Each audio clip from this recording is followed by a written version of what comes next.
Hey everyone, back again, where I'm delighted to be joined by Ammar Mirza again, who you saw earlier in the week. So, hi Ammar, how are you doing? Great, great. Delighted to be back here again, Paul. Yeah, and you're going to talk about the Invincible Company or how to become an invincible company. Yeah, absolutely. So just coincidentally, it's Scale Day today, Yeah. and the SME Centre of Excellence delivers a range of programs in Tees Valley through Digital City in partnership with, and we deliver accelerators, but we also deliver scale. And coincidentally, this morning delivered the scale workshop, so it's quite relevant and it's quite fresh. And really, what I want to talk about are what are the key traits of a scaling company, and and there's a couple of books. So that's probably the foremost book, if anyone can see, on scaling up. Okay. And it's got some fantastic insights, some templates, some tools, some mechanisms. I don't get any royalties from that, so you can also look at some of the templates and just get them online. Okay. And the book that I'm going to talk about and share is the Invincible Company. So if anybody has come across business model canvas, business model generation, value proposition, and such like, they'll be familiar with the Strategizer series. And the Strategizer, so the business model canvas is the basis of your business. And actually, people confuse the term business model with simply being around revenue generation. It's not. Mm-hmm. A business model is a mechanism, an approach to create. It describes the rationale or the approach of how an organization creates, delivers, and captures value. So it's all about value. And any scaling company needs to realize that they need to be clear on what value they're creating for their customers, and how they deliver that, and how do they capture that. And those three key or core principles have existed throughout time. So,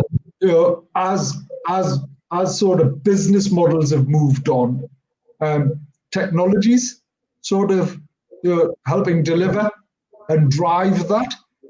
And you can just, a couple of examples around business models. So historically, the journalists would write, publish a newspaper, a paper boy or girl, to be politically correct, but it was primarily a paper boy in those days, would go and deliver that. And the revenue generation was advertisers would advertise in it. And that those three key pillars remain the same. And all too often, people look at a business model at the start of their business and don't necessarily revisit the business model as they're growing. So whilst people's needs are still, they want to buy some news, how they do it and where they do it, it's changed. Mm-hmm. So it's about recognizing that business model creation and validation is an iterative process. So what you should constantly and consistently be doing is exploring and innovating. So the three biggest enablers for business growth are innovation or digital transformation and or internationalization or new markets. So the fastest growing companies tend to exploit these three enablers. And a digitally transformed company is 25% more profitable. And that statistic was last year, right? If we were to apply that now, Paul, to the last 6 months, you just need to look at how much each of the digital platforms that are out there have grown. They've grown exponentially. I mean, TikTok. What was TikTok last year? Yeah. As in all of a sudden, billions of pounds valuations, people talking about potential, sort of it's become political, it's headline news. It wasn't anything sort of, it was something, but so nowhere near. So recognizing the three key enablers and using them as an accelerator in a scaling company is absolutely key. So I'm just going to quickly share with you, I've got a summary of this book, but I want to talk about the Invincible Company. And in the next sort of 5 minutes, because that's all we've got, I just want to give some sort of a quick canter through, but then some examples of, how do you apply it? But because the theory is great, everyone can pick up a book, but it's only when you make it relevant to you and your business does it become applicable. So let me just quickly share this screen, and hopefully everyone in Newcastle Startup Week. It's been a great week, Paul. Just while I'm doing this, I've been dipping in and out, been following lots of people sharing some great insights. Lots of people have reached out to me as well and sort of said, really enjoyed your presentation on Monday. I probably shared stuff, as I'd said, on Monday, and I don't want to distract the inspiration from scale, but I shared some insights that I wouldn't normally, but that's because it was about inspiration. It's about sharing and the importance of, obviously, what you do through Newcastle Startup Week. It's critical that people get to see and feel things they wouldn't in other circumstances. Yeah, no, thank you. So let me see. It's always it's interesting when you've got three screens, and you want to make sure that you share the right one. So let me see. Can you see that? Yeah, it's coming up. So I'll put it. Okay. Yeah, the Invincible Company. So this describes what an Invincible Company is. So it's an organization that constantly reinvents itself before it becomes obsolete. The Invincible Company explores the future while excelling at exploiting the present. It cultivates an innovation and execution culture that live in harmony under the same roof. It competes on superior business models and transcends traditional industry boundaries. So lots of big, complicated words. What does that mean in essence? It means that innovation is at the heart of success and scale. And what I'll do, Paul, is I'll share this with you so we can upload the link to the summary. This is a summary of the book, but it talks about constantly reinventing yourself, talks about competing on superior business models, and then you transcend industry boundaries because you're absolutely crystal clear on what your value proposition is and the services that you provide to your customers. And as I mentioned, the key aspect of any business model is about creating value. These are the various other books that are in the series, some people may be familiar with. Just to talk a little bit about the business model generation and the business model canvas. So everyone, I imagine, in business would be familiar with a whole range of methodologies, from Porter's 5 influences to SWOT analysis through Blue Sky and all of those things. The foremost template for business starting, surviving, and thriving is the business model canvas. It is used across the globe, and it's used in a variety of ways, both for your business, but also to do some discrete competitor analysis and a whole range of other activities. The business model portfolio. So the idea here is you're chasing invincibility. What are you doing to become invincible? Well, it talks about a portfolio map. It talks about making it visual, making sure that you analyze and you manage. The explore and exploit continuum. So what you're doing is you're constantly exploring new ideas, you're validating them, and then you're exploiting them once you've validated them. So you've got a clear return and a clear understanding on risk.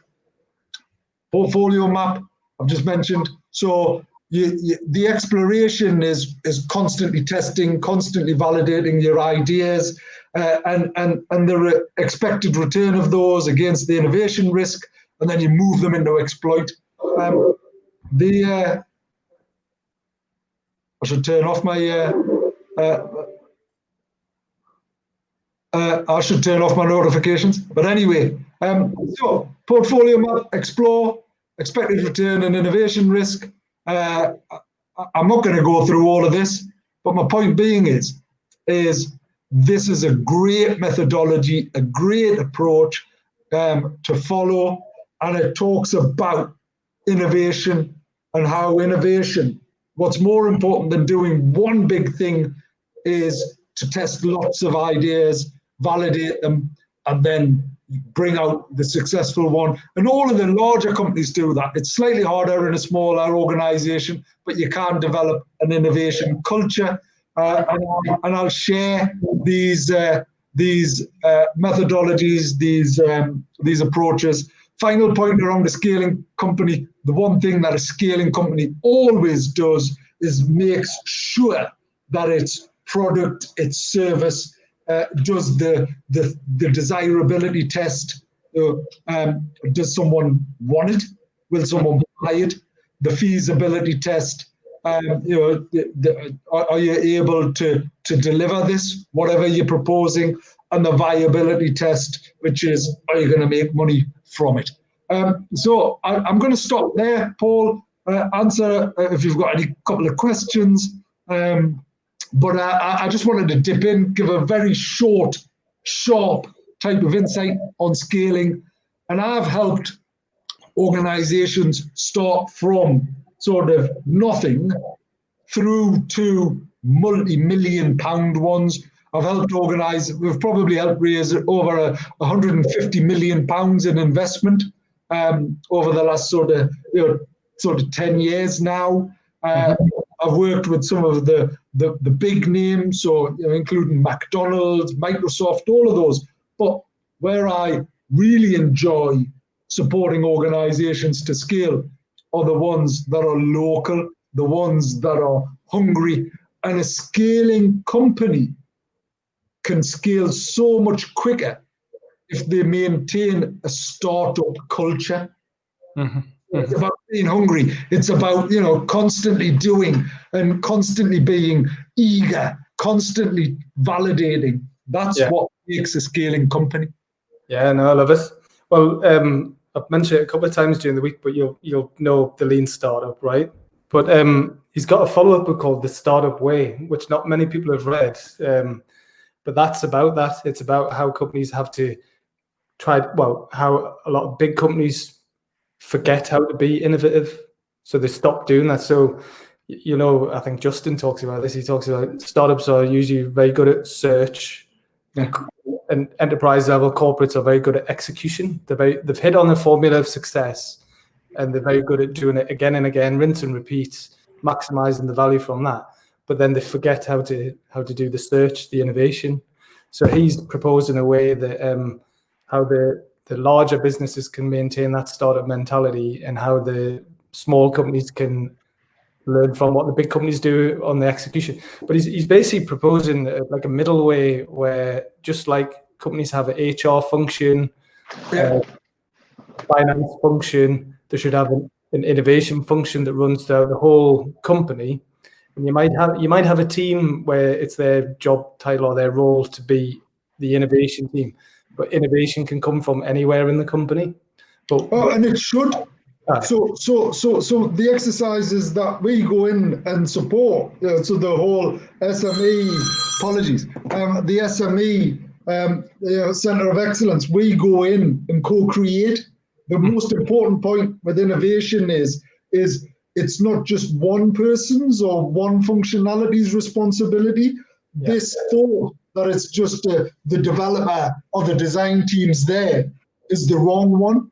You need to bring in internal stakeholders, but equally in that innovation process is external. So that validation of ideas, we can make assumptions that, this is the best thing, but are people going to buy it?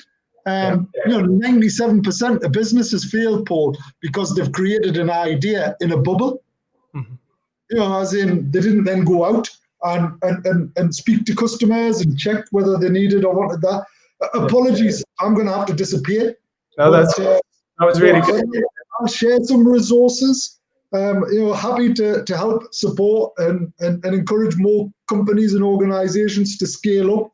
We've got such a great network, and it's of experts, and none other than your great self, who's worked with so many organizations. And I think Newcastle Startup Week, it is the foremost sort of platform for any organization to start, survive, and thrive. Spot on. Great stuff. Thank you. Well, Okay. I'll share some links to the video, but if you want to pop in at any time and add anything more, then I'll do a bit of that. Great stuff. Thanks, Paul. All the best. Have a good day. Bye-bye. Cheers.